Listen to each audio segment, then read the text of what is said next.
j'appelle Souad Aden-Osman pour donner son premier keynote du matin toward coherent and coordinated policy to curb illicit financial flows from Africa.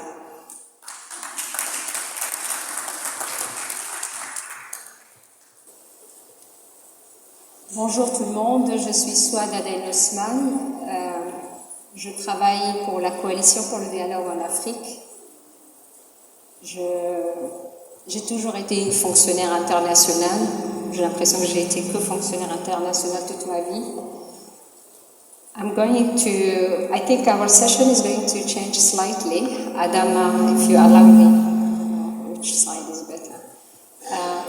I wanted to show a few things. I have been carrying one of the ticket items that we consider to be a priority on our continent, which is the illicit financial flows from Africa.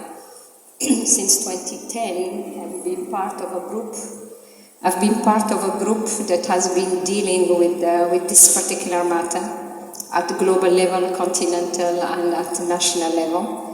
And we have learned a lot of what Charles Abou-Gray was alluding to, that there are severe dysfunctions, and each level has its own dynamics. And I wanted to speak to that. I'm here in my personal capacity. And I wanted to be a little bit frank because we are worried for this priority. Most of you, I'm sure, are familiar with illicit financial flows. You may not be familiar with illicit financial flows from Africa altogether. Donc, tu m'as dit que je devais appuyer à gauche ou à droite, je le fais, ça marche pas. Oui, quelqu'un va le faire, alors on peut passer à la prochaine.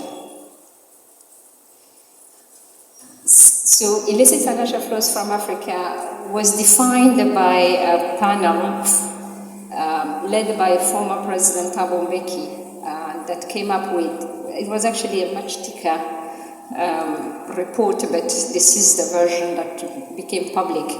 It's a phenomenon that is meant to make what is wrong right, where people stay on the funds to make sure that they don't fall into illegality. So, from the perspective of the panel, illicit financial flows is not about corruption.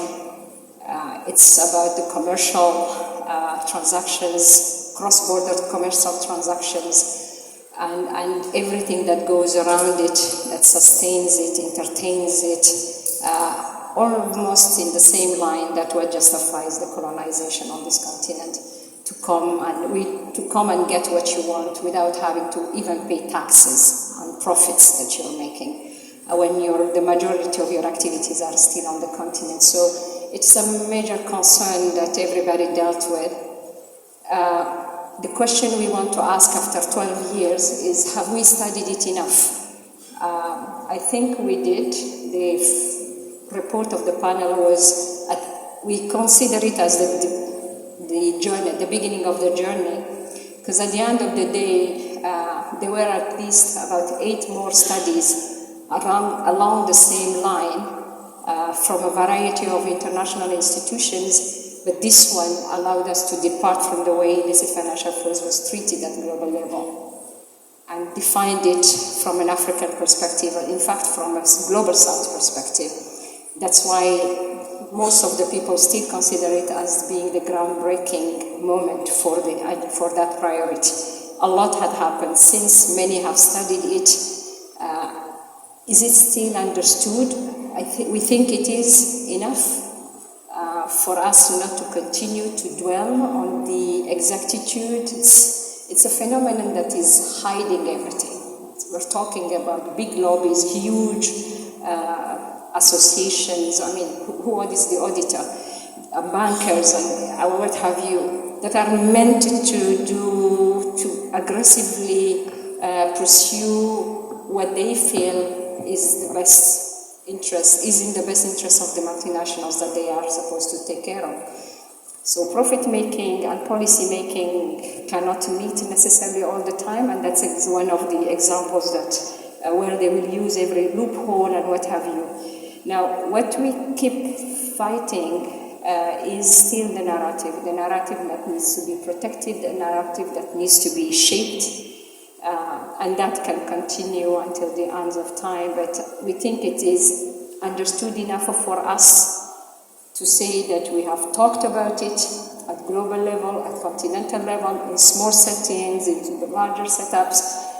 We kept talking about it. Why? Because it will continue to evolve, and you need to keep up with the times. It will continue to be challenging for our governments. It really does challenge seriously and severely the whole notion of a capable state. And it undermines what a government is supposed to be doing. And it's almost allowing anybody under the sky to run over a government. That's the phenomenon that allows that. Now, while we continue to study it, while we continue to talk about it, quantify it, because measuring illicit financial flows, you're basically measuring what you don't see. So it's about estimates. The whole of the United Nations, program after program, millions of dollars are spent only to come up with the methodologies and refine them and fine-tune them, just to come up with a figure. So we are all over 50 billion, 80 billion, 100 billion, 120 billion. It doesn't matter. Even if it was 10 billion, it's still big for the needs we have. So the idea, and what the panel says, is that you need to look at the channels, you need to look at how you are going to stem it and get going. So there were three groundbreaking decisions as far as we are concerned. One was when the panel report came. It was commissioned by the Ministers of Finance, Economic Planning and Development of the continent, and they say, this is what we told you to do, you did an excellent job, but this is too big, it's too political for us, for one sector or to few sectors, so take it to the heads of states, please. So we took it to the heads of states. It went to the African Union Summit in 2015. The report came out in June, yes, in Abuja at the Conference of Ministers. It's in February 2015 that it was passed as a special declaration. The special declaration, which is actually the policy of the African Union, doesn't say much more than this is what it is. So if we wanted to deal with it, we will use this one. We said fine, because it's defined enough. We may agree, disagree, it doesn't matter, but this is what it is. And it asks the panel and its chair, His Excellency Thabo Mbeki, and his panel to continue to galvanize it and sensitize heads of states, mobilize a broad coalition of willing Africans and non-Africans, institutions and individuals alike, to deal with this. 2020, right before the pandemic, we came up with another one, which was, because we go incremental, right? It's difficult to come up with policies, particularly at continental level. We came up with this one, which is the second decision. It was the Common African Position on Asset Recovery and Return. How we wanted to deal with, particularly in the context of IFF, to talk even about corruption, because we cannot be told what corruption should look like. It has all sorts of facets. And so we wanted to define it from this perspective and say it's the smallest component of IFF. There is the 65%, 30%, 5% of the Global Financial Integrity Group was validated by the panel, and it is about commercial component. It's about the behavior of the multinationals, particularly in the sectors, the extractive sectors that are contributing the most to illicit financial flows. So in 2015, when the panel took it to the summit, AU said something, and actually the whole world came to Addis in June. That was FFD3, and the meeting was actually going to be the last attempt to properly shape and decide on the narrative of the SDGs. So FFD3 came up with what we call the 4 A's, the Addis Ababa Action Agenda. The Addis Ababa Action Agenda, Article 23 and 24 were critical for us, because the SDG target and indicator on illicit financial flows was actually based on the Addis Ababa Agenda, which said that the panel did. So as far as we are concerned, job well done. Africa had ownership and leadership. We don't have to go back all the time to do. So while we continue to be part of the conversations that are shaping the narrative, where we can be part of trying to understand how we measure it, where we can be whatever it is we want to continue to talk about it, we must try as much as possible to agree on one thing, that all of this has been done, studied enough, talked enough, decided.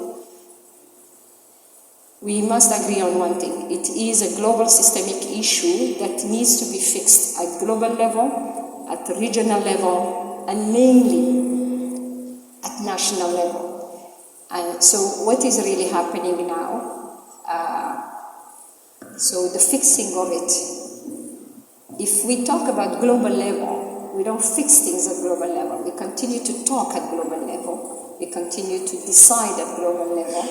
So this week, for those of us who have been in every meeting where this matter has been discussed for the past 14 years, this week is critical at global level. There is this declaration, the African group, we call them in New York, Africa group moved the decision to the G77 at long last. And it really, the language is very much in line to what we have said in 2015. The Secretary General, and the main thing, at the end of the day, it's about getting value for our resources. So it's boiling down to tax, a good part of it. Now, tax, a UN resolution promoting international cooperation to combat illicit financial flows and to strengthen good practices on asset recovery for sustainable development that was tabled. What is it going to say more than what the high-level panel in Africa and the equivalent high-level panel at global level didn't say? It's all there. Now, the main question all of us ask, because we are sadly watching again the same low-level games in New York. Diplomats that do not believe in global South solidarity, diplomats who think that it's only going to be about what happens in the four walls of that biscuit building. But is everything that is happening at the United Nations actually guided by the purposes and principles enshrined in the Charter of the United Nations? We keep saying it's the United Nations, so people will be thinking that it is nations coming together. This resolution is being pushed around by OECD, PEP's inclusive framework teams, and European Union, supported by Global Forum and GIZ. So we go back to the same thing, telling people, please, you can't play with every platform and render it useless, because at the end of the day, we will not even have an agora. You keep scratching it and smashing it, you will not have it. And once you smashed it, recreating it becomes complicated. So allow for some of these things to follow due process. This excessive use of, we need capacity. You can't need capacity to the point where you make yourself useless and wait a capacity to be built in a program that is defined in Berlin or Bonn or Paris or Brussels. It makes no sense. So that fragility that Charles Aboguer talked about is a reality. Whatever you move nowadays, you will be facing the same thing we're hearing outside. Inside in every single room at workshop level. So what is at the end of the day the right platform for global solidarity if you're going to play with? And when anybody who's coordinating the African position